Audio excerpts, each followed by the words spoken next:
রামগঞ্জ উপজেলায় নোয়াগাঁও ইউনিয়ন বিএনপির ৩১ সদস্য আহ্বায়ক কমিটির বৃহস্পতিবার অনুমোদন দিয়েছে উপজেলা বিএনপির আহ্বায়ক আলহাজ মোজাম্মেল হক মজু ও সদস্য সচিব শেখ মাহবুর রহমান বাহার।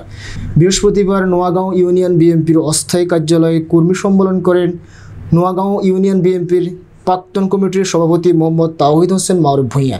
প্রধান অতিথি হিসাবে বক্তব্য রাখেন উপজেলা বিএনপির আহ্বায়ক আলহাজ মোজাম্মেল হক মজু। প্রধান বক্তব্য হিসাবে বক্তব্য রাখেন উপজেলা বিএনপির সদস্য সচিব মাহবুর রহমান বাহার বিফি। বিশেষ অতিথি হিসাবে বক্তব্য রাখেন উপজেলা বিএনপির যুগ্ম আহ্বায়ক রামগঞ্জ সরকারি কলেজের প্রাক্তন মেধাবী ছাত্র জিএস আবুল কাশেম, উপজেলা বিএনপির যুগ্ম আহ্বায়ক মোহাম্মদ নজরুল ইসলাম ফিন্টু, পৌর বিএনপির আহ্বায়ক শেখ কামরুজ্জামান, সিনিয়র যুগ্ম আহ্বায়ক অ্যাডভোকেট তোফাজ্জল হোসেন বাচ্চু, তোফাইল আহমেদ সহ অনেকেই।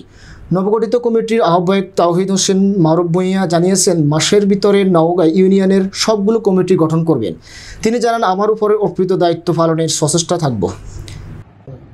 উপজেলা বিএনপির আহ্বায়ক শহীদুদ্দিন চৌধুরী এনি ভাইকে ধন্যবাদ জানাই এবং ওনাকে কেন্দ্রীয় কমিটির যুগ্ম মহাসচিব হিসাবে মনোনীত করায় আমি দেশনেত্রী বেগম খালেদা জিয়া এবং দেশনায়ক তারেক রহমানকে ধন্যবাদ জানাই। পাশাপাশি আমি আমাদের জেলা বিএনপির সদস্য সিনিয়র যুগ্ম আহ্বায়ক অ্যাডভোকেট হাসিবুর রহমান হাসিব ভাই এবং সদস্য সচিব শাহাবুদ্দিন শাহ ভাইকেও ধন্যবাদ জানাই। পাশাপাশি আমাদের এই নতুন আহ্বায়ক কমিটি আমাদেরকে উপহার দেওয়ার জন্য আমাদের উপজেলা বিএনপির আহ্বায়ক মোজাম্মেল হোসেন মজু ভাই এবং সদস্য সচিব শেখ মাহবুর রহমান বিপি বাহার ভাইকেও ধন্যবাদ জানাই।